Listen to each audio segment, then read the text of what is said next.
Jillian Ward, umani ng panibagong ingay online matapos umamin na gusto rin talaga niyang makatambal si Eman Baco sa Pacquiao, bagay na lalo pang nagpasiklab sa mga supporters na matagal nang umaasa sa kanilang tambalan. Ayon sa aktres, natutuwa raw siya sa mga fans na walang sawang gumagawa ng memes, edits, at fan videos nila kahit hindi pa sila opisyal na pinapareha ng kahit anong network.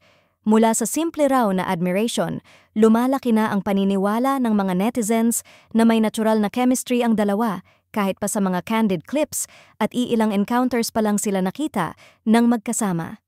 Sa social media, mabilis na kumalat ang isyong ito matapos mapansin ng fans na pareho na palang may kagustuhan sina Jillian at Eman na magkasama sa isang proyekto at hindi lang pala sila ang nagpe-pray na magkatambal. Marami agad ang naghayag na kung pareho na silang game, dapat na raw itong abangan ng mga network at producers, lalo na't lumalakas ang panawagan ng publiko.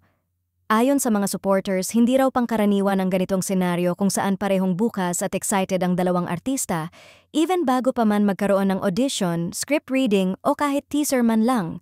Dahil sa pag-amin ni Jillian, mas lalo pang sumiklab ang discussion threads at fan pages na nagsasabing baka ito na ang simula ng isang bagong love team na tinatangkilik ng mga tao kahit wala pang official announcement.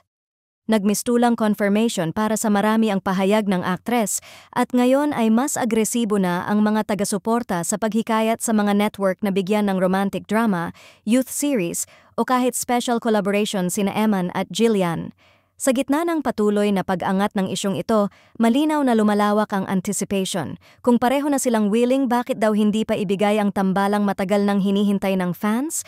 Sa ngayon, ang tambalang Eman Baco sa Pacquiao at Jillian Ward ay unti-unting nagiging isa sa mga pinakapinag-uusapang potential love team.